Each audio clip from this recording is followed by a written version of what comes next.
Hello, cats and kittens, felines and felidae, humans and variant humans, and every race, class, and subclass. Welcome to another edition of Brainy the RPG Cat.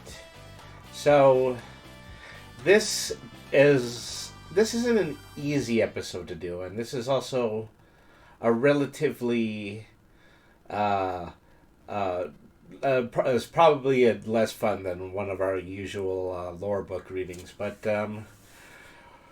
this has been a topic on the internet for a significant amount of time already. A lot of other D&D based content creators have weighed in on this, and it's become such a significant subject that I just kind of feel it's my turn, and so I don't have any kind of illusions about how big my operation is. This is a very small operation. I'm just one lone streamer, other than the times that I actually involve myself in tabletop RPGs.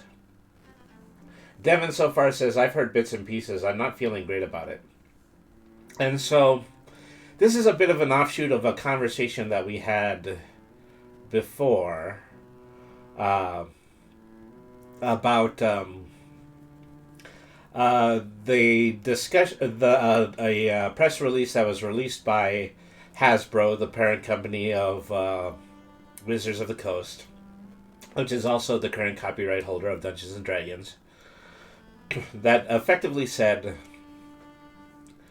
we believe that Dungeons and Dragons is under-monetized, and so we have to look into a reorganization in order to make Dungeons and Dragons potentially more profitable.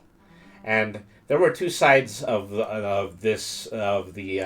opinion about this. One is that they simply believe that they were going to create more merchandise in the Dungeons and Dragons license. That includes the upcoming movie and just additional merch and toys and anything that could possibly be made of the Dungeons and Dragons license, and that would have been acceptable. But another group was pretty seriously concerned that we're going to start seeing a price gouging that is kind of familiar to anybody who plays popular video games, and effectively anybody who it has to involve themselves on things like DLC and gacha, just little bits of nickeling and diming that exists in game engines currently about games. So, I loathe it. I knew this is where it was going too. And this is on the heels of having canceled 5 in-development video games, so it's definitely not about expanding. It's about control. Precisely. So, in response to everything that I've spoken to so far, Um, the Dungeons and Dragons staff actually did release a blog post on D&D Beyond that was intended to uh, address many of the concerns that people were having. And so, this is the article that I'm going to read first. This is from the D&D Beyond staff. It says, OGL's SRD as 1D&D. We love the interest and passion the community has for D&D. We love D&D too. So, when we see the D&D community concerned by rumors and misunderstandings, we want to clear the air and share the facts with you, even if it is a bit earlier than our original plan. You all matter to us, and we want to provide transparency on how D&D will continue supporting third-party creators. So, here are the facts. 1. Will 1D&D include an SRD or be covered by an OGL? Yes. First, we're designing 1D&D with 5th edition backwards compatibility, so all existing creator content that is compatible with the 5th edition will also be compatible with 1D&D. Second, we will update the SRD for 1D&D as we complete its development that is informed by the results of playtests that we're conducting with hundreds of thousands of D&D players now. So that kind of seems like it's stretching the truth a little bit, and I think it's going to become evident that, that more than likely isn't currently the case. So, number 2, will the OGL terms change? Yes, we will release version 1.1 of the OGL in early 2023. The OGL needs an update to ensure that it keeps doing what it is intended to do, and allow the D&D community's independent creators to build and play and grow the game we all love, without allowing things like third parties to mint D&D NFTs and large businesses to exploit our intellectual property. So this here is a pretty legitimate concern from a copyright holder.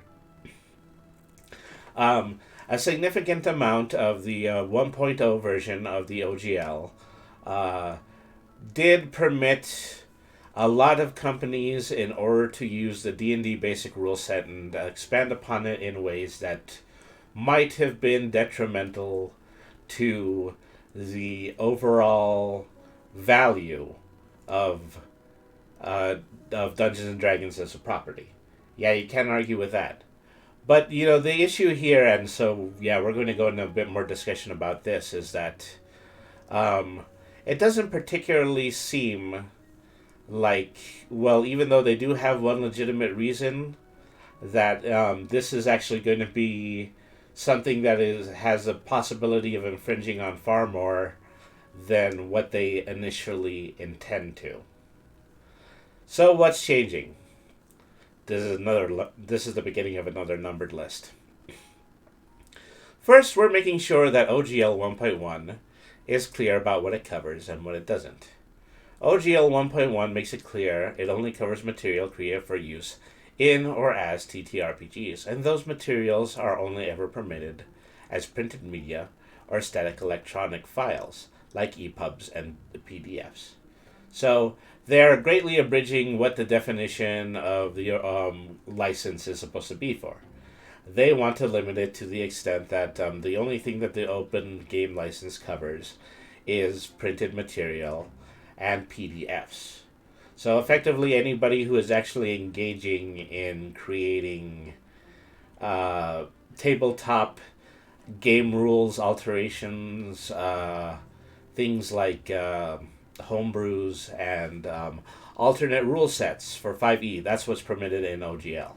And it's probably more than likely going to be any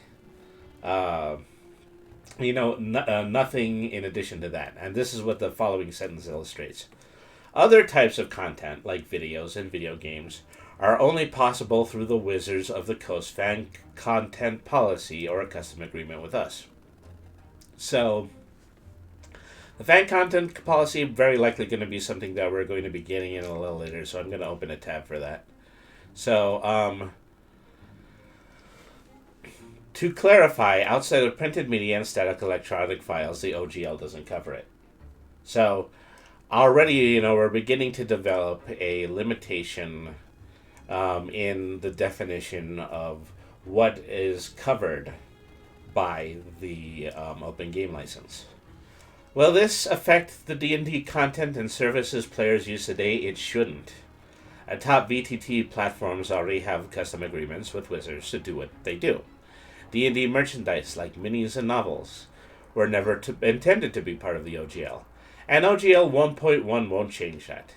Creators wishing to leverage D&D for those forms of expression will need, as they always have needed, custom agreements between us. Second, we're updating the OGL to offer different terms to creators who choose to make free, share-alike content, and creators who want to sell their products. What does that mean for you as a creator? If you're making share-alike content, very little is going to change to what you're already used to. So, once again, is that we have the optimism that if somebody is doing external content creation that is not associated directly with the game rules, that very little is going to change for them.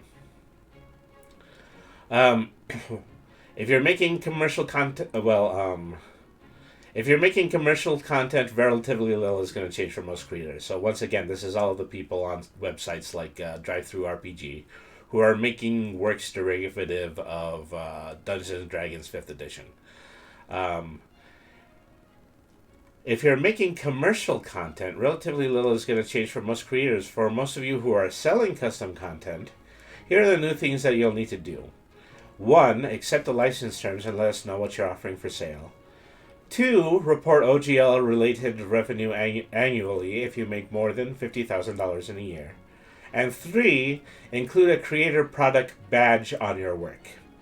When we roll out OGL 1.1, we will also provide explanatory videos, FAQs, and a web portal for our registration to make navigating these requirements as easy and intuitive as possible. We also have help available to creators to navigate the new process. For the fewer than 20 creators worldwide who make more than $750,000 in income for a year, we will add a royalty starting in 2024. So even for the creators making significant money selling D&D supplements and games, no royalties will be due for 2023, and all revenue below $750,000 in future years will be royalty-free.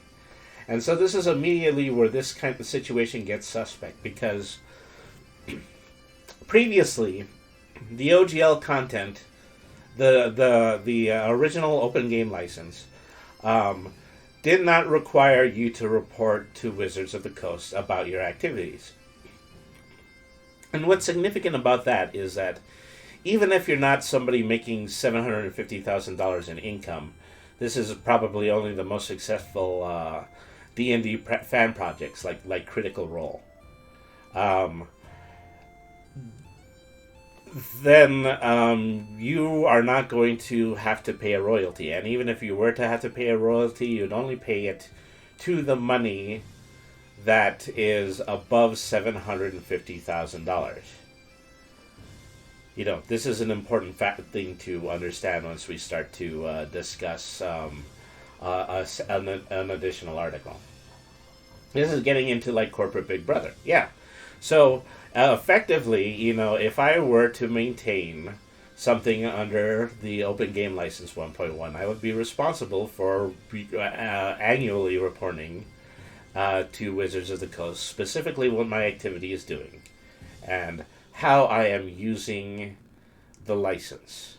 So even if I'm not paying them a royalty, they still have the ability in order to oversee what I am making and make decisions based on that. That is effectively what I'm giving up if I were to sign an additional offer. With the fewer than 20 creators worldwide who make more than $750,000 in income a year. And so they already have a number on this because, you know, this very limited amount is so popular that the Dungeons & Dragons creator already know about them. Bottom line, the OGL is not going away. You'll still be able to create new D&D content, publish it anywhere, game with your friends and followers in all the ways that make this gaming community so great.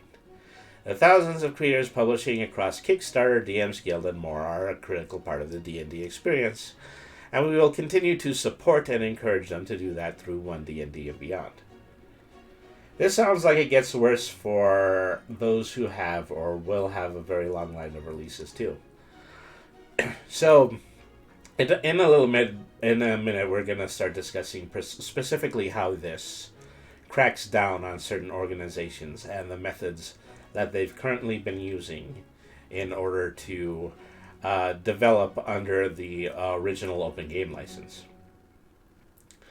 But, it is really, just immediately a red flag to know that, at this point they want people to report to them regarding their use of the license when previously they did not. And a significant amount of this is abridging what the license already does, only to include this, very specific group of people who specifically take the time to write game rules, publish them on sites like DriveThruRPG, and make small amounts of money based on what they've created. So there's one very obvious reason that Wizards of the Coast, a subsidiary of Hasbro, is interested in doing this, and it's the fact that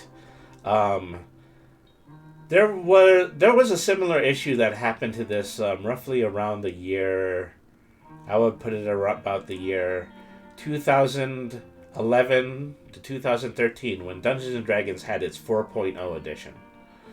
And yeah, I always have to emphasize subsidiary of Hasbro too. Yes, that is key particularly in this discussion. Because OG Wizards of the Coast would have thought about something like this, but maybe known better. Well, that's kind of hard to say. I don't want to cast any aspersions about companies the way that they were, because in all likelihood, this might have still materialized in the same way. But I digress. What was I just talking about? So Wizards of the Coast, a subsidiary of Hasbro, they had an open game license, and as a result of that, several additional third-party companies that were widely distributing and publishing tabletop RPGs were capable of making material that was based directly off of the Dungeons and Dragons engine.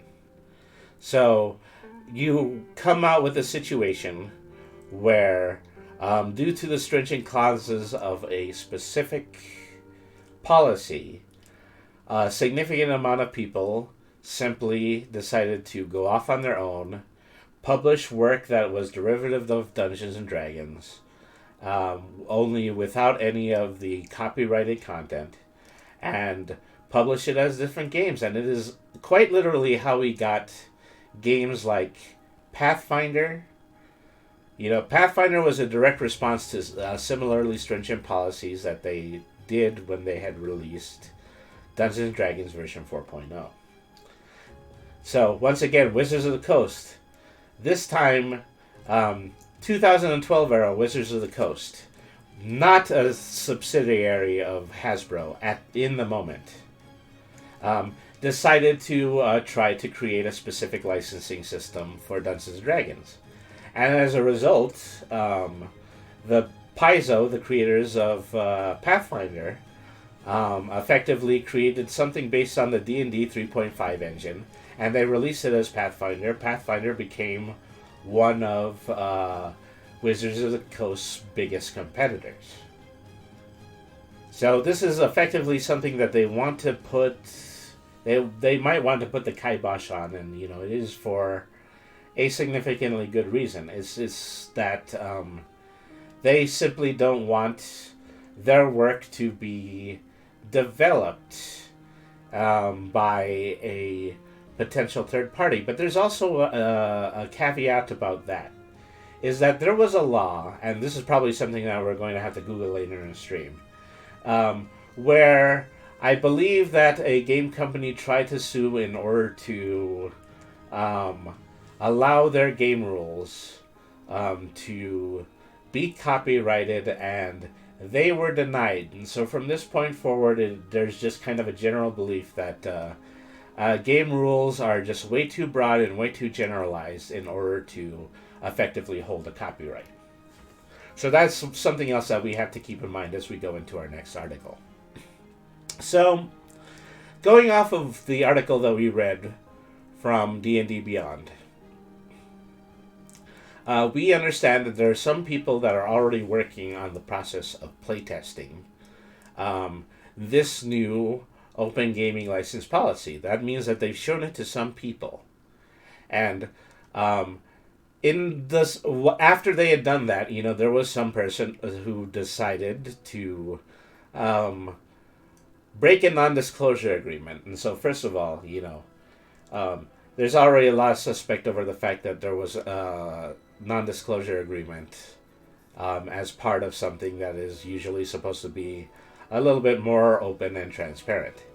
And so he had broken this non-disclosure agreement, and he sent a summary of what he learned about the new open game license to the website Gizmodo. And so this is the article that was written as a result of that. This is by Linda Cotega. Last updated Thursday, 2:57 p.m. And it's entitled, Dungeons & Dragons' New License Tightens Its Grip on Competition. The new Dungeons & Dragons Open Gaming License, a document which allows a vast group of independent publishers to use the basic game rules created by a D&D owner, Wizards of the Coast, significantly restricts the kind of content allowed and requires anyone making money under the license to report their products to Wizards of the Coast directly, according to an analysis of a leaked draft of the document dated mid-December. Despite reassurances from Wizards of the Coast last month, the original OGL will become a quote-unquote unauthorized agreement, and it appears no content will be permitted to be created under the original license. So, a lot of people were held on to the belief that if the OGL version 1.1 was not acceptable, they would still be able to continue to publish under the OGL 1.0. But now, after hearing about this leak, we know that they're definitely trying to do everything that they possibly can in order to make that not the case, based on the language, which we're going to continue to read here. So, what is the Dungeons & Dragons Open Gaming License? The original OGL is what many contemporary tabletop publishers use to create their products within the boundaries of D&D's reproducible content.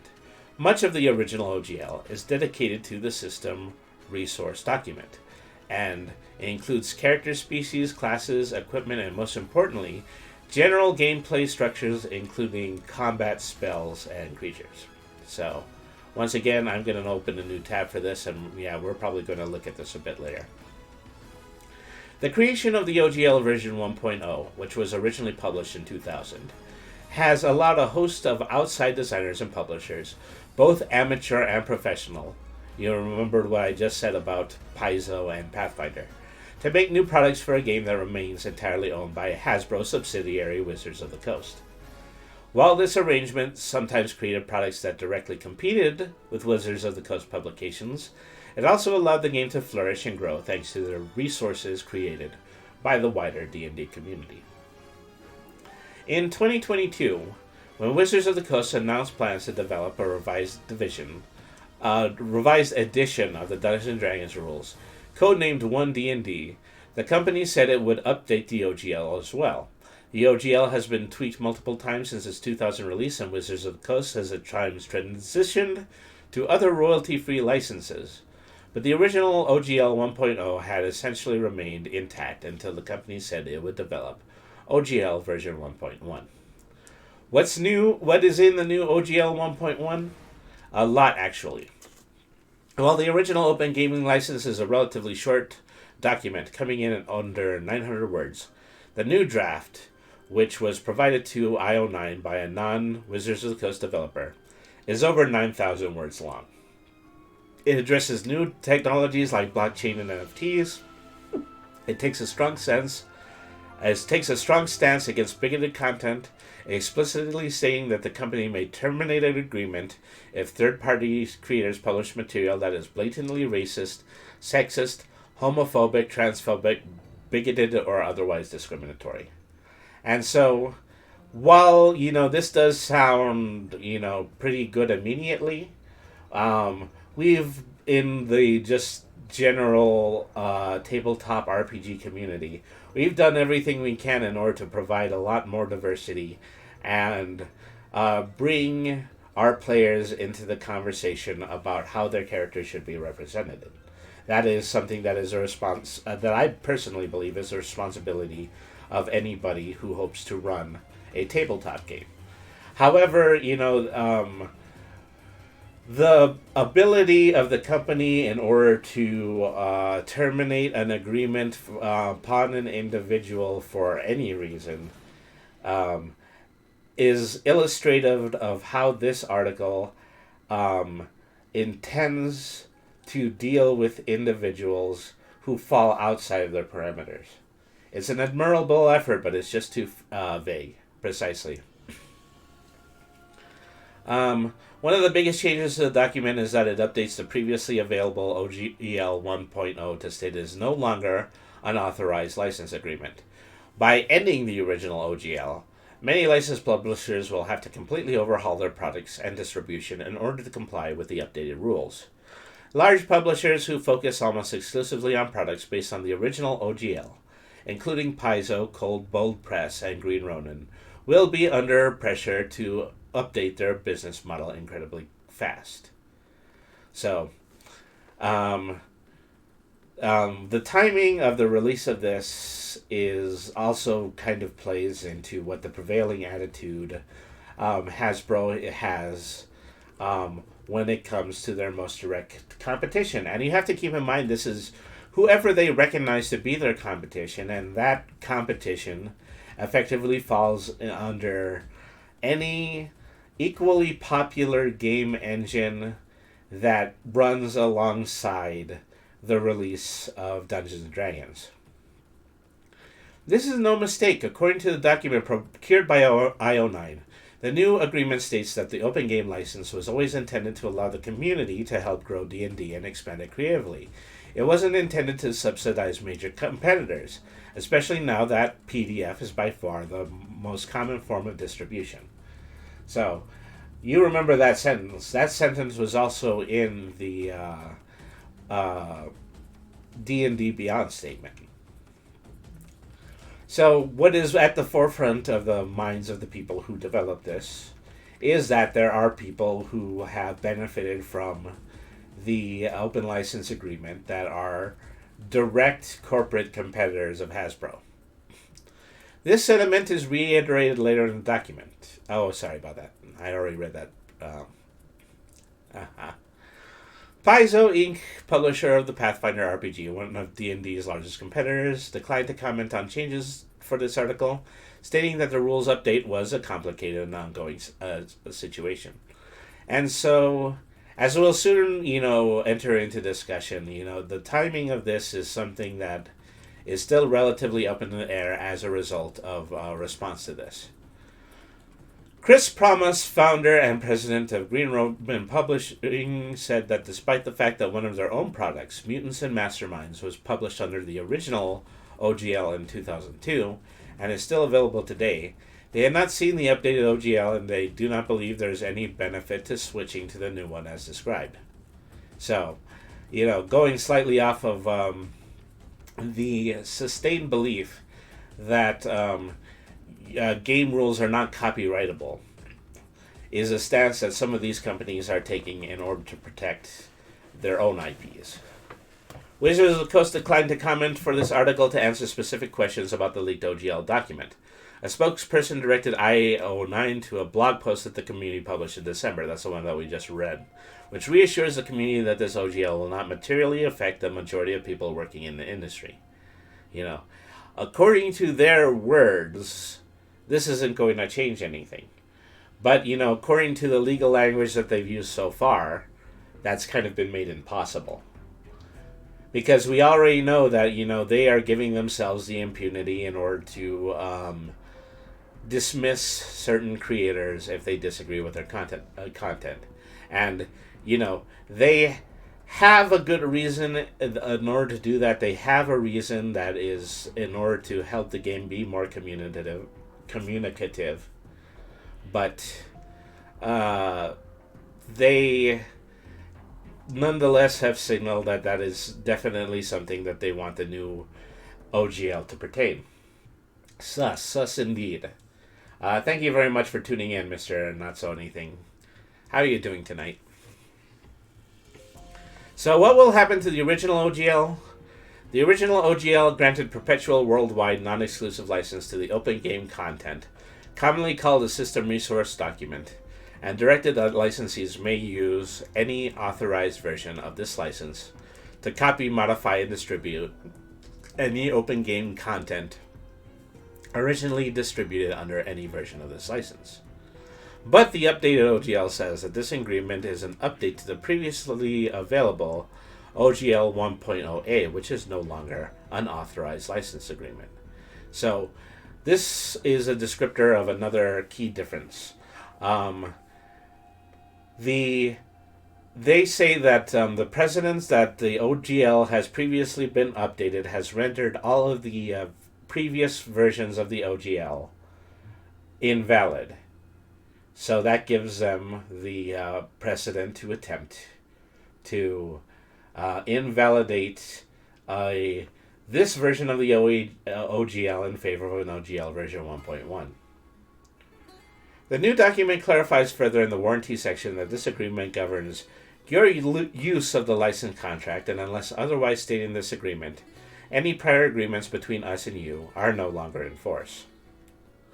According to attorneys consulted for this article, the new language may indicate that Wizards of the Coast is rendering any future use of the original OGL void, and asserting that if anyone wants to continue to use open game content of any kind, they will need to abide by the terms of the updated OGL, which is a far more restrictive agreement than the original OGL. Wizards of the Coast declined to clarify if that was the case. So, following this leak, Wizards on the Coast is a little bit on PR alert, because now that they realize that this version is out in the wild, and they're receiving a lot of feedback on it, they probably need to consider specifically how they're going to plan to roll this new version out. Who will be affected by the new OGL 1.1? If the original license is in fact no longer viable, every single licensed publisher will be affected by the new agreement, because every commercial creator will be asked to report their products new and old to Wizards of the Coast. We already discussed this in the previous article. This is effectively what is going to become creators' responsibilities if they want to publish new content under the new license. Additionally, while the original OGL did not specifically outline what kind of content third-party creators could make available and profit from, the updated OGL is very specific. The updated license only allows for the creation of role-playing games and supplements into printed media and static electronic file formats. It does not allow for anything else, including but not limited to things like videos, virtual tabletops, or VTT campaigns, computer games, novels, apps, graphic novels, music, songs, dances, and pantomimes. You may engage to these activities only to the extent allowed under the Wizards of the Coast fan content policy or separately agreed between you and us. So, the fan content policy, which is an article that we're going to discuss slightly after this, permits just a lot of the creation of specific kinds of fan content and provides guidelines for the specifically the Dungeons & Dragons copyrighted material that you would be allowed to discuss on an open forum, well, just like a Twitch channel. You know, let's use myself for an example here. Is that I currently have the ability under the current fan content policy to use X amount of copyrighted material that already exists within the Dungeons and Dragons uh, uh, format, the Dungeons and Dragons universe.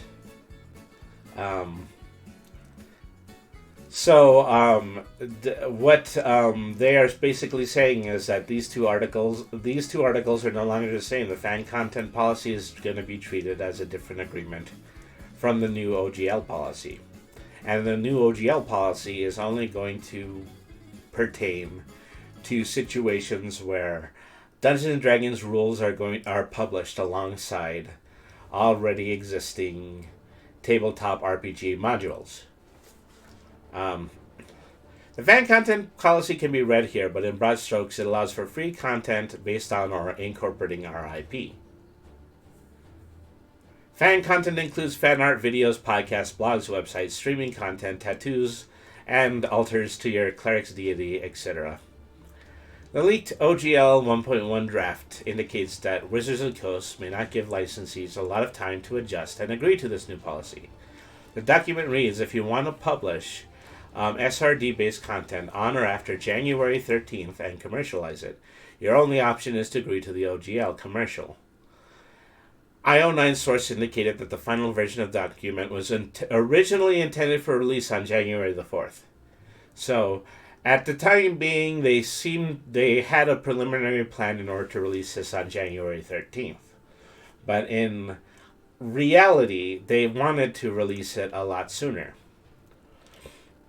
So they probably had to walk back on the attempt to release this on January the 4th, because it would have given a lot of companies very, very little time in order to reorganize their own platforms before they could potentially be in violation of this new policy. And it would have given companies and creators 7 business days to agree and comply. That's a whole week for third-party companies in order to reorganize their business structure. What's changing in the new OGL? The updated OGL is divided into non-commercial and commercial agreements. And the rules are slightly different if you're making money from direct sales or access to your work. The biggest change between the two sections is a tiered earning system. More on that later. New royalties and rules for the use of crowdfunding. There is some clarity given about Patreon and tips. Basically, if your content is available for free elsewhere, but people can support you voluntarily without having their access affected, then you're considered non-commercial. So this is both good and bad, because once again, I'm using my own platform as a example here. I do offer my content freely to people, accessible through Twitch and through YouTube. But I do also ask for tips off from a third-party website, which is Kofi. So under this new agreement, they would still consider me to be non-commercial. But it's also that doesn't change the fact that, they are making a difference in designation in this situation. And that might be harmful to certain other content creators, fan content creators. For example, there's a significant amount of people who like to publish exclusive video content behind paywall sites like Kofi or Patreon. They more than likely would not be able to do that under this new agreement. If you fall under the OGL 1.1, that means any content that you make still has to be publicly viewable and available somewhere for free. Otherwise, it's a violation of the agreement. Additionally, all creators need to clearly and deliberately distinguish their content from licensed content. The new content reads that this must be done, quote, in a way that allows a reader of your licensed work to understand the distinction without checking any other document. So, once again, we heard from the D&D Beyond article that they want any unofficial content to be clearly marked as unofficial D&D content. And so it either has to be clearly read or it has to carry a specific logo that Wizards of the Coast will provide to the members of the people agreeing to document 1.1. Well, that's awful. Just simply to the fact that, you can't be able to do this surreptitiously. And you can't do it in order to, directly receive money in exchange for your provision of the service. And one community that this hurts pretty significantly is that there is now a big community of hired professional dungeon masters, websites that accommodate the use of an online game in exchange for a one-time payment. It's very likely that some of these will no longer be allowed under OGL 1.1. Other parts of the new OGL document create a tiered system of categorizing licensees based on their revenues from commercialized work under the updated OGL.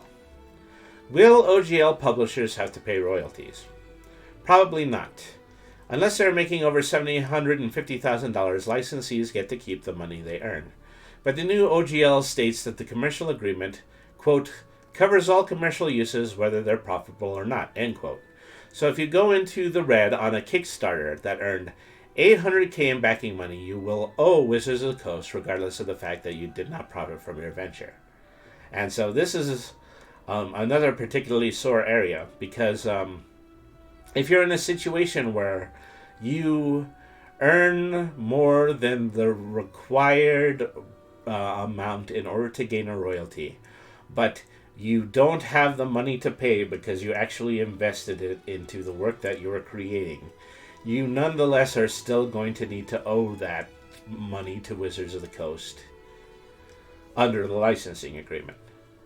And more than likely it means that, if you're going to run a Kickstarter about creating a 5e derivative campaign, you also have to increase the amount of money earned by that campaign in order to give the additional money to Wizards.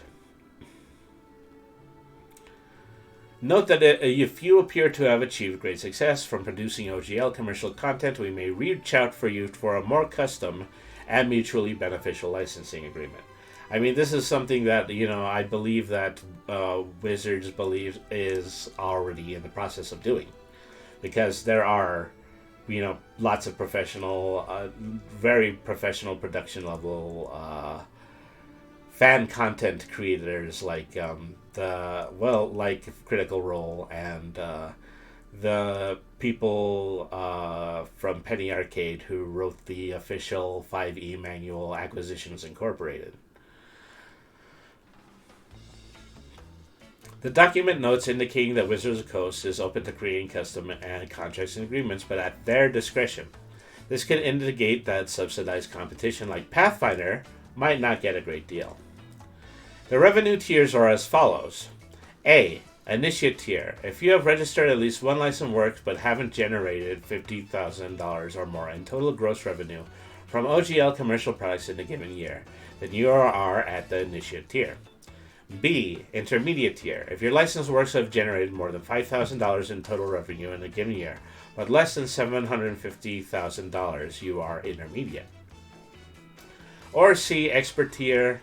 If your licensed works have generated at least $750,000 in total revenue in a given year, you are at the expert tier. According to the document, if and only if you're generating a significant amount of money, over $750,000 per year, across all licensed works, from your licensed works, the revenue you make from your licensed works in excess of $75,000 in a single calendar year is considered qualifying revenue. And you are responsible for paying us 20 or 25% of that qualifying revenue. The draft goes on to explain that if you make $750,001, you'll owe Wizards of the Coast 25 cents. So they effectively the only thing that they're asking for in royalty is any money above the $750,000 cap. As stated in their announcement in December, Wizards of the Coast suspects that less than 20 companies are at the expert tier. Who has to register work with Wizards of the Coast? The updated OGL says that no matter what tier you're in or how much money you believe your product will make, you must register with us any new licensed work you intend to offer for sale, including a description of the licensed work. We also ask for your contact information, information on where you intend to publish licensed work and its price, among other things. So they are definitely, providing a much more specific example of how we are intended to report whatever we create under the new licensing agreement. Creators will also be required to use a specific badge in order to publicly and obviously identify their work as covered by the updated OGL, and they'll have to give Wizards of the Coast a copy of the publication. The early draft suggests that many of these processes will be handled through the company's official digital toolset, D&D Beyond. This is a significant change from the original OGL, which allowed creators to publish without reporting. While it makes sense that Wizards wants to monitor who is using the open game content, this feels like an impossible task. People are selling their work across dozens of platforms, and sometimes one product is being sold on multiple platforms. Whatever the reporting system looks like, the biggest burden will most likely be on the smallest creators. So, when you are just a self-published writer, or you're just kind of a small press publishing author, which I was once upon a time when I was writing a fiction series on Kindle Direct Publishing. This is going to be, particularly hard-hitting because as a small publisher, it becomes our responsibility in order to go to several platforms and sign multiple licensing agreements with those publishing companies in order to have our work on their website. In addition to that, Wizards of the Coast wants to know every website we intend to publish a work before we make any of those agreements. So you basically have to have a plan in place in order to publish one document on multiple different websites and report all of that to Wizards.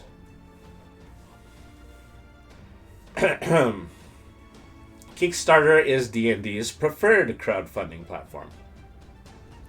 Online crowdfunding is a new phenomenon since the original OGL was created, and a new license attempts to address how and where those fundraising campaigns can take place. The OGL 1.1 states that if creators are members of the expert tier, quote, if your licensed work is crowdfunded or sold via any platform other than Kickstarter, you will have to pay a $25 royalty on qualifying revenue. And if your licensed work is crowdfunded on Kickstarter, our preferred crowdfunding platform, you'll only pay 20%. How magnanimous of them.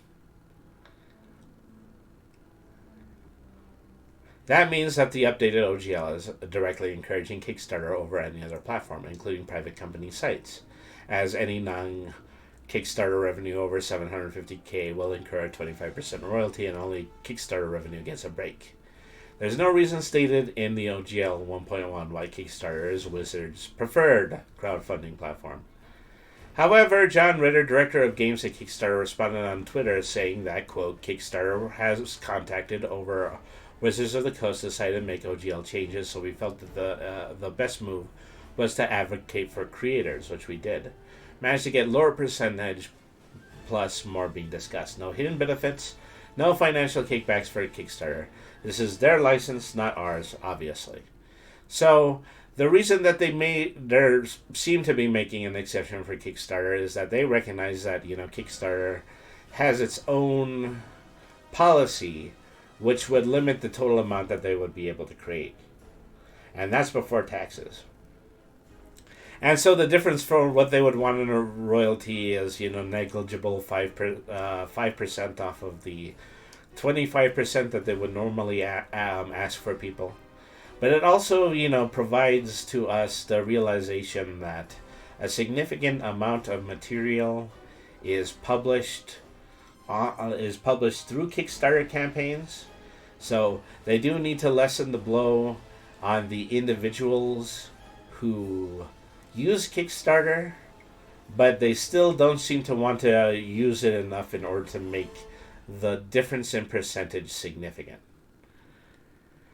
The power is back at Wizards of the Coast. While there's plenty more to parse, the main takeaway from the leaked OGL 1.1 draft document is that Wizards of the Coast is keeping power close at hand. And so a significant part of the debate that happened before OGL 1.1 was leaked was the belief that this is not necessarily Wizards of the Coast policies, this is their parent company, Hasbro's policies. Because all of this was sparked by a discussion that from Hasbro that suggested that they've wanted to add more monetization to the to Dungeons and Dragons in general. But it doesn't make sense that they would start to restrict small publisher licenses in order to make more money, because this is not doing anything to small content publishers. Other than the fact that the small content publishers have to inform Wizards of what they're doing at all times. So the blame is not entirely laid on Hasbro, because the decisions being made here are governed directly through the subsidiary, which is Wizards of the Coast. Wizards of the Coast also gets the right to use any content license that licenses create, whether commercial or non-commercial. Although this is couched in language to protect Wizards products from infringing on creators' copyright, the document states that for any content created under the updated OGL, regardless of whether or not it is owned by the creators, Wizards will have a, quote, non-exclusive, perpetual, irrevocable, worldwide, sub-licensable, royalty-free license to use that content for any purpose. And this is what is sticking in the craw of so many people in social media, and so many people as social media content creators. Because if you agree to this new license, you're also agreeing to a two-way subdivision of any of the content that you create. At any time, Wizards of the Coast can use your content as a means in order to serve as promotional material, developmental fan material, probably lots of flavored YouTube videos that basically kowtow the belief that Wizards of the Coast, that Dungeons and Dragons is the most popular role-playing game of all time. And so, along with that, comes the responsibility that anybody who is actually playing Dungeons and Dragons more or less has to play Dungeons and Dragons in a way that is beneficial to Wizards of the Coast. Otherwise, they might consider it to be a violation, and then we are going back to the language that they had previously specified was for people who are using discriminatory language. It might just be for discriminatory language for now, but it also reserves the right for this document to be able to censor any work if it falls under disagreement with the company. There are a lot of implications in this extended policy, and the ramifications of the updated OGL could have a chilling effect on new licensed products, as only static products are included. All work that publishers do for virtual tabletops may have to be offered as non-commercial and free products, which de-incentivizes their production. As I had previously said, you might be able to continue to make your actual play podcast or live stream, but it has to be open and it has to be publicly available, and you can't put any additional money on the creation of that product. And so that could be very broad eventually, because, if I do, once again, using myself as the example, if I do a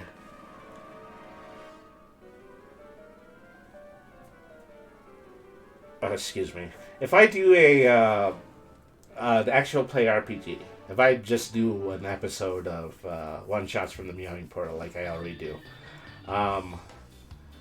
I may need to make sure that that specific episode doesn't have any of my usual branding on it. Now that you've been in chat, you've seen ads for my Kofi page, my Throne page, and ads for the TCG that the independently owned TCG company that I regularly advertised. At some point, is it going to be that Wizards of the Coast is going to also want to have some kind of discrimination on the monetization that I use? And that's concerning for a lot of people. The royalties associated with any company making above $750K could also prompt publishers to hold back extra products or scale down products so that they stay underneath the expert tier. And so they're talking about de-incentivization of things according to the new rules. An independent company might try all it possibly can in order to avoid making more than $75,000 in revenue. Just so that they fall under the amount that they're eventually going to have to pay in royalties to Wizards. Who knows? These kinds of things aren't specified, and as long as these kinds of things are not specified, then it is going to infringe on the beliefs of the beliefs and the current practices of anybody who is making Dungeons and Dragons content as a social media creator, etc., etc. And so this is already in contrast to the blog post that was posted on D&D Beyond, because they said that nothing was going to change. However, a significant amount is going to change enough in order to make certain content creators wary. So, among all of the people who have already discussed this on their channel, I also I recently watched a stream on twitch.tv/tieflingmelissa. The stream itself is branded Melissa Belladonna, which avoids the word tiefling, which is a Wizards of the Coast copyright. So this is so just to describe the mishmash of what this is that she operates under the fan content policy, and the fan content policy allows her to refer to herself as a tiefling. She also is probably one of the only people who streams full-time as a Dungeons & Dragons content creator. She risks losing a significant amount of what she currently does in content just at default because a significant amount of this information has not yet been specified. Is she still allowed to monetize her own page? Well, if she's not, then she's more than likely going to have to stop doing streams, because she can't afford to do streams for free. They have to have some kind of revenue behind it so she could operate as her full-time job. Is she still going to be able to use the Tiefling copyright? Well, I think she is going to be creative enough to just remove Tiefling from her screen name and just stream as Melissa Belladonna from some point. When you're a content creator, you just kind of have the tendency to recognize that situations like this are inevitable. Tide Effling. I'm not entirely sure what that means. So, when I first decided to start doing tabletop, I had considered about calling myself Brainy the D&D Cat, but I knew that was going to be a mistake, and I eventually branded myself Brainy the RPG Cat. And the reason that I did that is I knew that, as much as I was going to be a love letter for Dungeons and Dragons, I also wanted to do other stuff, and we've done other stuff on this channel. We've played games like Pokemon, might be considered a competitor. Games that are based on Warhammer also might be considered a competitor, And so if am I going to, in contrast, be limited in what kind of streams if I can do if I do sign an OGL 1.1 with Dungeons & Dragons? That's another question that hasn't necessarily been answered yet. Personally, it's not something that I'm prepared to do because, in all honesty, I look at my numbers and I know that some of the Let's Plays get better numbers than some of the Dungeons & Dragons content that I have. And it's also the fact that if I make Dungeons and Dragons content, every once in a while I might find myself learning that somewhere down the line I'm in a Dungeons and Dragons advertisement for Wizards of the Coast and Hasbro's official website. Did I get compensated for that? No, more likely than I didn't. It's just a privilege in order to use a license. So in that respect, it's not feasible if you want to make anything in the amount of a business agreement. But of course, Hasbro is going to change that if you're popular enough. If you make good enough numbers, if you seem to be touting the product in the way that they must believe it should be, then I might be eligible for some compensation. All right. Wizards of the Coast is clearly expecting these OGL changes to be met with some resistance. The document does note that if the company oversteps, they are aware that they, quote, will receive community pushback and bad PR, and we're more than open to being convinced that we made a wrong decision. Well, once again, as good as that sounds, and as much as they continue to say that they want to work as best as they possibly can with the community, the rest of this leaked policy suggests that they want a significant amount of this, which was previously mutually beneficial, to now be at their discretion. So that alone has already engendered a whole lot of bad will between Dungeons and Dragons and its potential content creators. There's a movement on Twitter called #OpenDND. I might be doing a post for that following this stream. Effectively where, several people who created D&D content in the past says that, they refuse to move on to OGL 1.1. And, people have also been discussing things in terms of legal defensible positions, the chief one being that previous Supreme Court ruling that game rules cannot technically be trademarked. The issue with that, however, is that this is eventually going to engender a situation where, the law isn't even involved. Wizards of the Coast created a policy, and it's going to be up to us to adhere to it, otherwise we might make ourselves vulnerable to a potential lawsuit. The law is not going to get involved in a ruling like that unless people have enough time and money in order to dredge that all the way up to the Supreme Court and make it another ruling. And a significant amount of small-time publishers just aren't going to have the ability to do that. So they're merely just going to have to take down their material in violation of the policy. It sounds like a lot of red tape that will just ending up strangling things to death. Well, this is where I begin to discuss, this has been one of my favorite topics, especially in these discussions. The whole of tabletop RPG gaming, etc., was actually created on a fan content provided basis.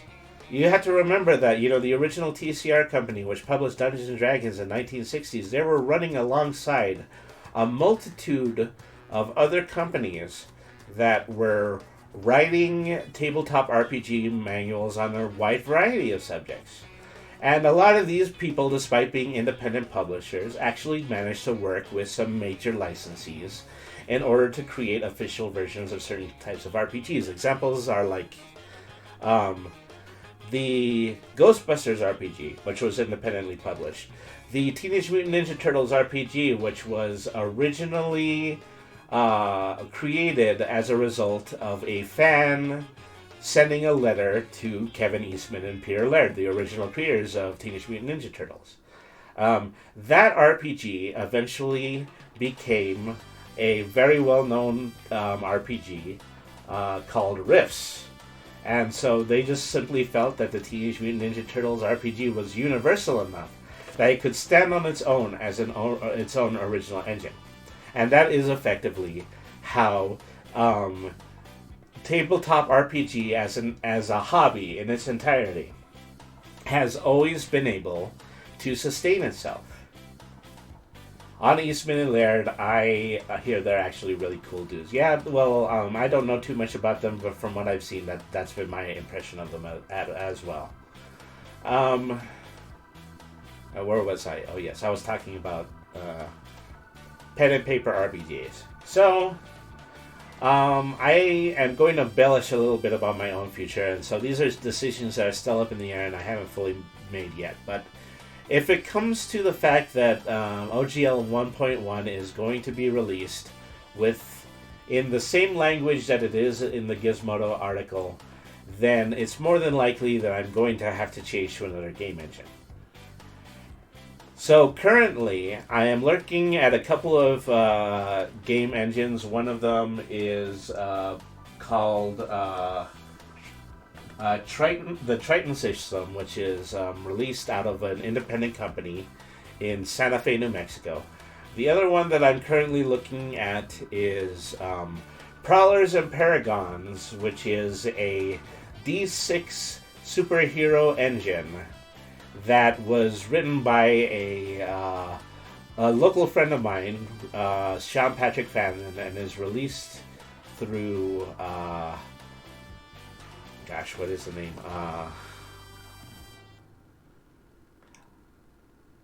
World's Publishing. Let me just Google this really quick. I hate when, I've been thinking about something all day long and then I space on it when I'm about to announce it. Okay, so Prowlers and Paragons currently released by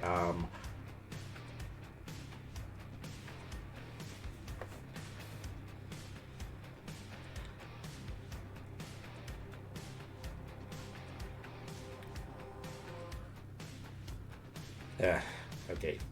Better Google.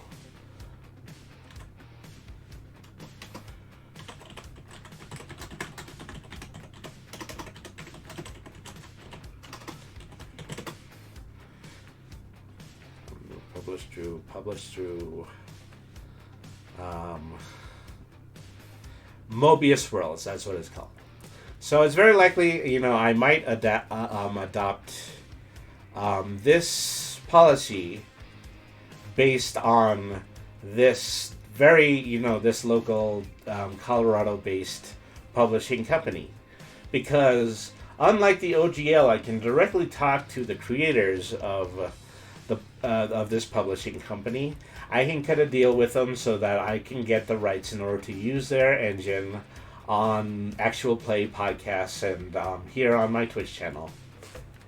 And I might be able to even extend that to if I ever publish an official Brainy game book, that I might be able to include the game rules from this particular module.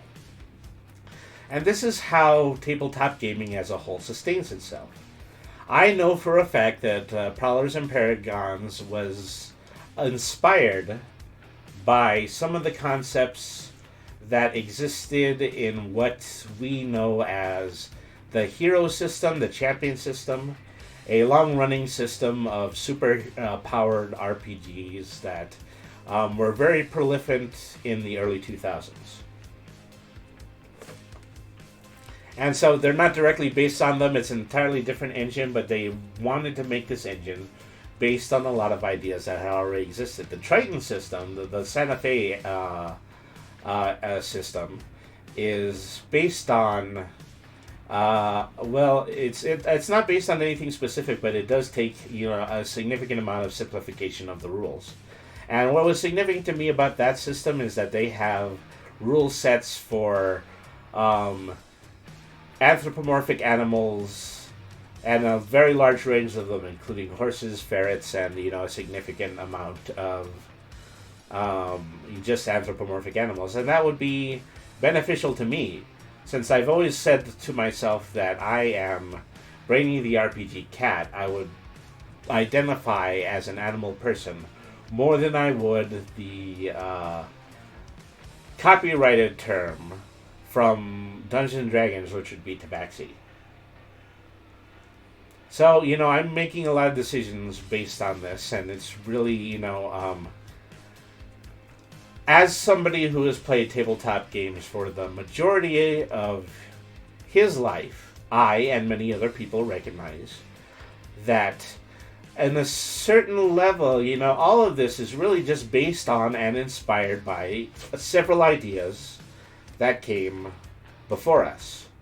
And so if we are placed in a situation where we have to drop what we are doing in favor of a change in a particular company's policy, then that's what we're going to do. And it's not going to cost us a cent. Invariably, a lot of the responses to One D&D on Twitter has been, if Wizards of the Coast decides to go through with this, then we're simply going to move on to another platform.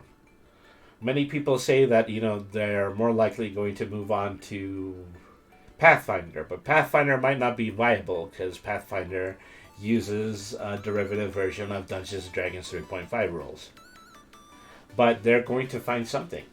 And it could be as simple as going to your own local convention, knowing what is published in your area, and finding yourself in an agreement with local people who will talk with you, who will negotiate with you, who will more than happily appreciate the free promotion that you are giving them. And that is more than likely what a significant amount of people are going to do. That's all I have to say about that. That was a rather lengthy rant. Okay, so let's move on to the systems reference document. So, the systems reference document, so this is a document that outlines what you can currently publish under the current Open Gaming License, so Open Gaming License 1.0A that we discussed. The systems reference document contains guidelines for publishing content under the OGL. The Dungeon Masters Guild also provides self-publishing opportunities for individuals and groups. The OGL and Dungeon Masters Guild offer different kinds of publishing opportunities. Below is an overview of the program. I want to design content using 5th edition rules for D&D. That is available through OGL and DM's Guild. I want to publish my original campaign using 5th edition rules. That is available under OGL, but not the DM's Guild. I want to publish content using Forgotten Realms. That is not available under the OGL, but that is available through DM's Guild. I want to print and sell my 5th edition D&D product on my own. That is allowed under the OGL, but not allowed under the DM's Guild. I want to sell my product in a D&D online marketplace. That's not available through the OGL, but is available through DM's Guild. I want my content rated by the largest network of D&D players. That is not available through OGL, but it is available through DM's Guild. I want my content considered for additional publication by Wizards, not OGL, but DM's Guild. I want my content considered for inclusion in digital games. Not allowed under OGL, but allowed under DM's Guild. And finally, I want my content considered for inclusion in Wizards marketing. Not through the OGL, but through DM's Guild. The SRD 5.1 update. So this is the update that was discussed in the article previously. In response to feedback from the D&D community, we've updated the 5th edition SRD. Here's a summary of the changes. Various key spells used by classes, magic items, and monsters have been added to the spell section. For example, Eldritch Blast cantrip is essential for many warlock abilities and is now part of the SRD. So this is kind of the antithesis of what we were reading from the previous OGL. They actually updated it in order to include elements that were not in the previous agreement. References to any archetypes and similar choice-based class features like cleric domains that aren't in the SRD have been removed to the text to avoid confusion. References to quote-unquote chapters are gone, and the SRD isn't organized by any chapters. Bookmarks have been added to the most important and frequently referenced topics. A few text corrections have been made, such as a few references to DM instead of GM. All appendices have been moved here in this document. And rules for the magic item attunement, activating items, and welding and wielding items are now in the SRD. Okay, let's skip the, SRD, well, maybe we'll skip the FAQ. Let me see. I think, yeah, I need to download this page in order to continue reading it. So this is the original OGL. This is the one that, is only roughly about 500 pages. And so let's see what's pertinent to this. Okay. Number 2, the license. This license applies to any open game content that contains a notice indicating that the open game content may only be used under and in terms of this license. You must affix such a notice to any open game content that you use. So all they're asking for you is to cite this article as the right in order to publish this material. That's significantly less than what they were asking for in the updated document. Offer an acceptance. By using the open game content, you indicate your acceptance of the terms of this license. In consideration for agreeing to use this license, the contributors grant you a perpetual, worldwide, royalty-free, non-exclusive license with the exact terms of this license to use the open game content. And so this is topsy-turvy at this point. In this document, they're saying that we're granted a perpetual, worldwide, royalty-free, non-exclusive license. Whereas in the 1.1 article, they say that they are capable of having a royalty-free, non-exclusive license with the exact terms of with the exact terms of this license. It's at this point, it's pretty obvious to say that the priorities have completely done a 180 compared to these two articles. Representation of authority to contribute. If you are contributing original material as open game content, you represent that your contributions are your original creation and or you have sufficient rights to grant the rights conveyed by this license. So this is what prevents this is what allows you to maintain your own copyright, whereas in the other agreement, they are allowed to say that it is Dungeons and Dragons property as a result of the inclusion of Dungeons and Dragons content. Use of product identity. You agree not to use any product identity, including as an indication as to compatibility, except as expressly licensed or independent agreement with the owner to each element of the product identity. So, that means that if you are publishing, that you do have to avoid using any type of specific Dungeons and Dragons copyright. Potentially don't use copyrighted monsters unless they're generic monsters. And don't use any of the original creations of Dungeons and Dragons. But even this is significantly dampened by the use of the fan content policy, which we are going to be discussing in a moment. If you distribute open game content, you must clearly indicate which portions of the work that you're distributing are open game content. Wizards or its designated version may publish updated versions of this license. This is basically the loophole that they've been using. You may use any authorized version of this license to copy, modify, and distribute any open game content originally distributed under any version of the license. So some people, this has been, the topic of a specific amount of argument, particularly on Twitter. They're saying that this clause permits the continued use of OGL 1.0, even if OGL 1.1 is introduced. But as I had previously said, this is going to be, once the OGL 1.1 rolls around, it's going to be less about adhering to the law and simply adhering to the policy. This is so confusing. Yeah, it's virtually illegal. And I'm a little bit versed in reading legal material because I studied communication and I've studied a significant amount of United States law. And because I'm a creator, I also looked into a significant amount of copyright law.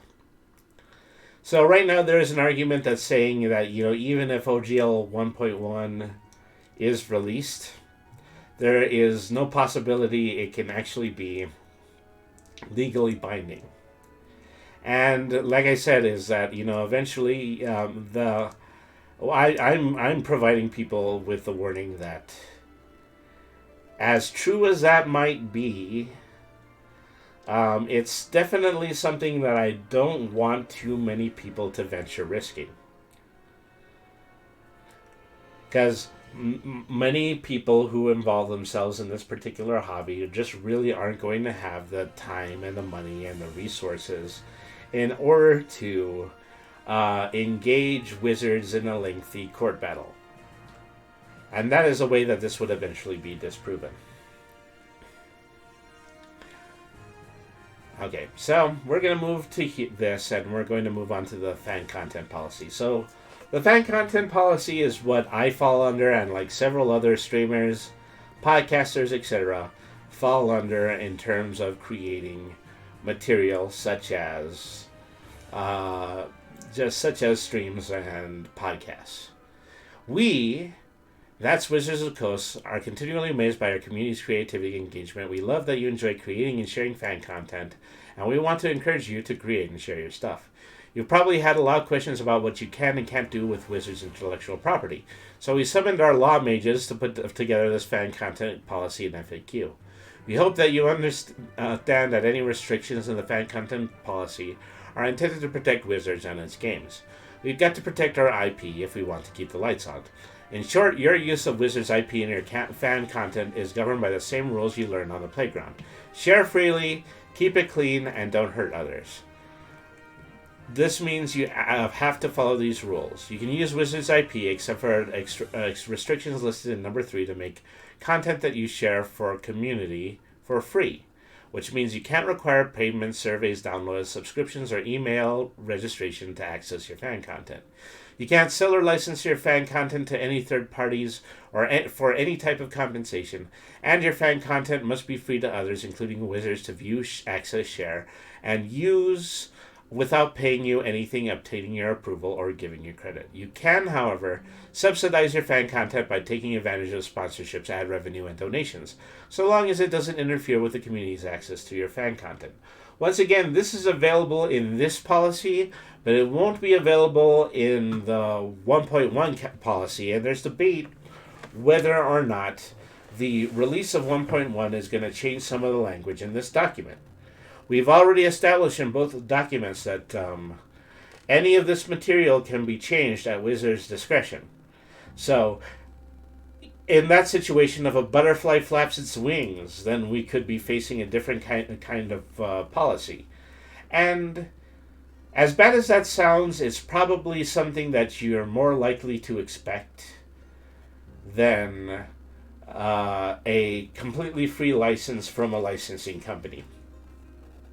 I have a lot of experience with this because of all of the time that I've spent on Twitch, and I have a lot of experience with this because of all of the time that I spent on YouTube.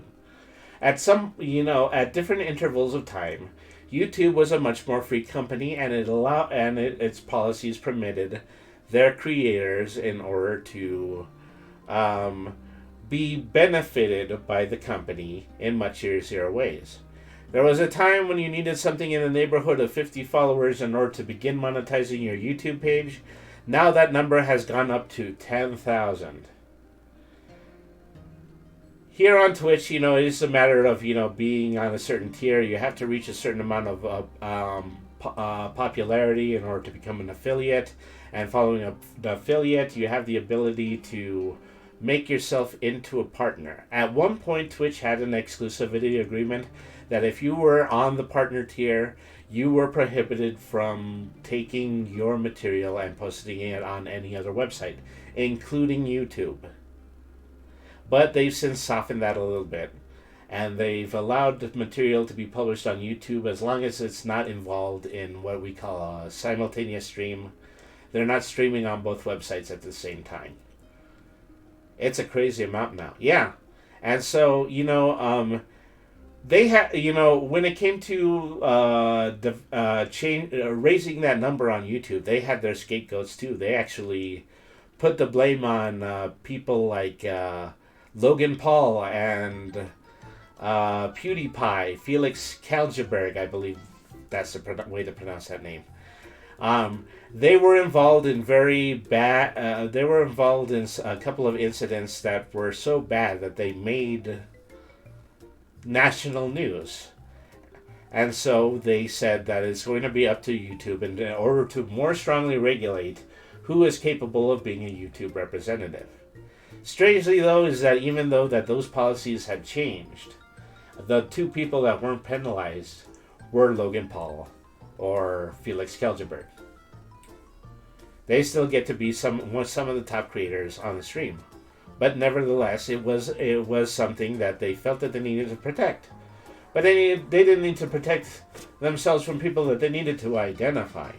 They needed to protect themselves from anybody who might potentially be dangerous enough in order to pull a stunt like that an additional time. And that's why you need 10,000 subscribers in order to be monetized on YouTube. Tell the community it's unofficial, make it clear that your fan content is not endorsed or sponsored by Wizards. So now they want even more clarification. It's not enough to say that I am not in no way sponsored by Wizards. I also have to put a sticker on every stream that says this is unofficial Wizards content. Don't hurt others. Please respect other people's RP. If you don't have the rights to use another person's stuff in your fan content, don't. Don't hurt Wizards. We ask that you refrain from doing any of the following. Don't use logos and trademarks. Don't mess with the legal notices in our stuff. Don't use Wizards IP in other games. And don't use Wizards video or music in your fan content. We have the right to stop or restrict your use of Wizards at any time. And so once again, this is highlighting the possibility to have this revoked if your use is inappropriate, offensive, damaging, or disparaging. If this happens, you must immediately take down your fan content or face the Demogorgon. Yeah, the big bad is back from being on loan. It amuses me that they are trying to be hilarious with this legal document. I'm pretty sure they're going to be stone serious with the next one. Practice safe sponsorship. We understand that great content can sometimes require special equipment. We're okay with you using third-party sponsors to subsidize costs if you follow a few rules. Don't use the sponsors that would be harmful to Wizards. Once again, this is getting into the area of, simultaneously running streams based on Wizards content and Paizo content. Make it clear that you're acting as a sponsor only. Keep any shoutouts, mentions, and credits to a reasonable length, and do not associate Wizards with your sponsor in any way. It's your fan content, so you're solely responsible for ensuring that your creations don't violate the laws of your region, country, plane, or dimension. In addition to this policy, your use of any Wizards IP must also comply with Wizards' terms of use and codes of conduct. Together, the Wizards term. If there's a conflict between anything in this policy and the Wizards term, the Wizard term win. Those agreements include important legal terms such as limitations of liability, indemnification, and dispute resolution. So please review them carefully. So this is probably, compared to the OGL, this is considered to be a benign policy. It doesn't even necessarily require you to report to Wizards of the Coast that you are adhering to this policy. However, they nonetheless say that this policy is at their discretion, which kind of brings me to my thesis of the entire evening, is that in the end, these policies are set by the people who run the game. And if they want to make them more stringent, they want to make them less stringent. If they want you to report to them, if they don't want you to report with them, all of those things are at the discretion of the business. So you always have to keep that in mind, particularly if you're a person in my position, particularly if you are developing content and posting it on social media. It's not just a matter of making it freely available, but it's also to make sure that anything that you personally created is also going to be protected and respected by the copyright holders. If I catch wind that it doesn't, well, then I'm going to have to avoid adhering to the new policy. These are just rules that I tend to give out as a content creator. I just want to make sure that people know that all that glitters is not gold. That just because a company was a little bit more lenient on their content creation policies doesn't mean that it isn't going to change. It is going to change, and it is going to change as easily as the direction that the wind is blowing. So you always have to be aware of this. And so, if you're in a position like I am, sag, but nonetheless true. If you're in a position that I am, you always have to be wary about everything that's going on in social media, rules as pertaining to Twitch, rules as pertaining to YouTube, rules as pertaining to any other social media that I might be on, and also rules pertaining to any of the video games I play. And so there have been, specific game companies that have prohibited the use of their video games on streams, and also video game companies that have prohibited the use of certain game content on their streams. If you play Kingdom Hearts, you cannot allow the opening theme music to play on your stream, because the opening game music is held by a separate copyright, and the music rights holders might fall on you for letting that music play on your stream. When you walk away, you don't hear me say. Okay, that's my own fair use performance of that. And so, yeah, we would like to believe in, pillars of the law, that they exist. A lot of people have a tendency, in order to discuss fair use. So, fair use effectively states that, you can do anything as long as it falls under the guidelines of it being educational, a parody, or a educational parody, or just informing people of a specific task. And it has been held up in several courts, but it has, and this is key, it has never been written into American law. It's never anything that's been codified. Thus, it is not a law to protect fair use. It's just a legal, defensible position. Yeah, really. So, as much as people talk about, well, yeah, I'm doing this, but it's a parody, this is something that protected a lot of creators in the early days of websites like YouTube. And this is a lot, it goes even further back than that. I've seen the same notification written on things like text fanfictions on fanfiction.net. People are saying that, okay, as long as I make it absolutely clear that I do not write the owners of these, I do not own the rights to these characters, I can write fanfiction about them. This is how people protected themselves back in the day. I mean, so at this point, I think people have a tendency to write things like fanfiction, like with impunity, because over time it's been proven that absolutely nobody is being harmed if a fanfiction of any intellectual property exists. At the same time, there was also restrictions to fanfiction, and probably one of the biggest culprits of this was the Archie Comics Company. Because there was a time when the Archie Comics Company wanted to control their intellectual property as much as possible. They wanted it to be E-rated. They wanted it to be conservative. They wanted it to have, low-key Christian values, just like the original Archie Comics used to be. Archie Comics are so pure that it is the only comic that is still sold regularly in grocery stores. And so once they caught wind of people writing Betty and Veronica fanfiction, and it not necessarily being E-rated, they did everything they possibly could to shut them down. There were situations like off-Broadway plays that indicated a homosexual relationship between Archie and Jughead. be sued and sued and be taken down out of violation for their copyright. But then, as the years went on, they eventually hired those exact same writers, and those are the writers that are currently making Riverdale. Never forget that any of this material is nothing that is ever written in a fan licensing agreement is ever set in stone. It will always change based on the whims of how a brand wants to recognize itself.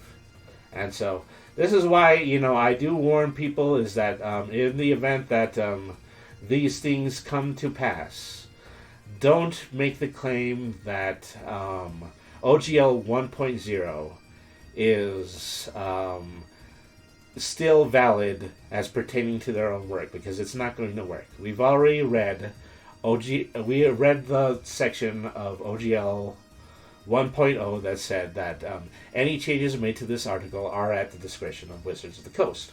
They always maintain that position, and that's the important thing to remember out of all of this. You only get to do this because you have that permission. But having said that, you can still not have the position. You might still not have the permission of a certain company in order to use their property. This is when you should actually start being creative on your own. This is when you should actually start to develop original material. I no doubt, the instant that this is going to be published, a lot of people on websites like DriveThruRPG are going to create fantasy engines that have nothing to do with Dungeons & Dragons. No Dungeons & Dragons language, no Dungeons & Dragons lore, nothing of the kind. And that's most likely what is going to come to be the instance that they use this license. You're not going to remove people's intrinsic love of a certain genre of material. All you're going to do is you're going to make them take that into your own hands. And that is a lesson that we have all learned from playing multiple copy paper, monochromatic black and white, tabletop RPGs, dating all the way back to the 1960s. Is that the tabletop RPG hobby is something that we build. It's something that we create. It's something that we make our own. But it can certainly remove your love for a specific RP. So Schrodinger's permission. Yeah, pretty much. Either alive or dead, based on what your position is within it.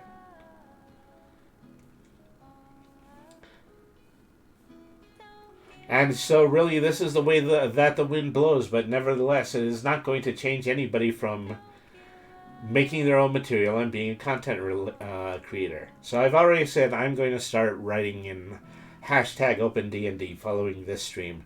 And in addition to that, I am also most likely going to be searching for an alternate game engine so that I can continue to do my actual play RPGs. It would have been nice to continue to operate within Dungeons & Dragons, but I'm really not going to get the opportunity. And when it comes right down to it, I'm relatively young. I've only been here for a little while, and I did take the discretion to make sure that the entirety of my online persona is not dependent on the existence of Dungeons & Dragons. I am Brainy the RPG Cat. I play RPGs, and I can play any RPG that I want to, including different RPGs on the same stream that I regularly do, like Pokemon and Persona and games based on Warhammer. And, if it's going to be incumbent upon me to find other tabletop RPGs, then I'm going to go there too. You might have noticed that I put this stream on the Tabletop Gaming channel on Twitch, whereas all of my previous Tabletop Lores were on the Dungeons & Dragons channel. So the only thing that's been revoked in that situation is that I have decided to stop directly claiming that my work is associated with Dungeons & Dragons. And it's going to continue with that, as long as the restrictions placed on me are written in the way that they currently are. And that's all I gotta say about that. Alright, so this looks like a pretty good time to call it a stream. I might be 10 minutes out from the 2-hour mark, but I believe that I've gotten a significant amount off my chest, and I have described all of this material to precisely the way that it has been dealt to me. So, thank you once again, everybody, for tuning in to Brainy the RPG Cat. I haven't been speaking my sponsorships aloud during this turn because, I did really want to stay within the parameters of fair use in this discussion. They have been running in chat. So Mr. Not So Anything says, the whole thing also sounds like, am I out of touch? No, it's the children who are on. Yeah, precisely that as well. Very informative. Well, it's less and then more trying to squeeze blood from a stone. Yeah. And so this is what's so galvanizing for the people who are, independent publishers and creators of Dungeons & Dragons material. Is that we know that we'll be okay. The only difference in our lives is whether or not we're actually going to be playing Dungeons & Dragons. And that's all I've got to say about that. So thank you everybody once again for tuning in. Everybody please stay tuned because I'm going to be doing a raid soon. Let me see. Who would I like to pay a visit to?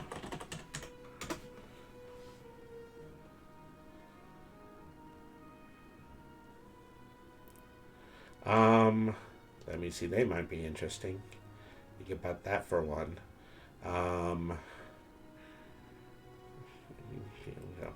Okay, so we're gonna go over to Merry Mermaid right now. They're in the middle of playing a game of Potionomics. Start out with a shout out. Alright. Whoops. Misspelled that. Oh, no I didn't.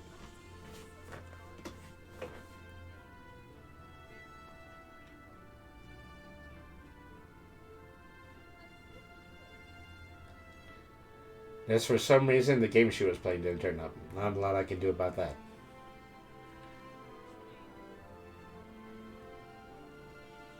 She needs more clips. I need to go over and I need to make her more clips. That's my responsibility as somebody who watches her. And I suggest after we do our raid that everybody attempt to make a clip of Merry Mermaid's channel because she needs them.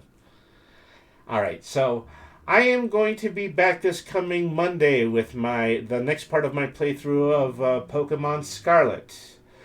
This Wednesday, we are going to be premiering episode 4 of One Shots from the Meowing Portal. And probably going to be the last story that has any potential Dungeons & Dragons reference to it once again. Depending on whether or not version 1.1 is going to release in the form that it currently is. But, anyways, thank you everybody for tuning in. You guys have been a wonderful audience. Thank you for participating in chat and adding to the conversation. Have a good night, everybody, and thank you very much for watching.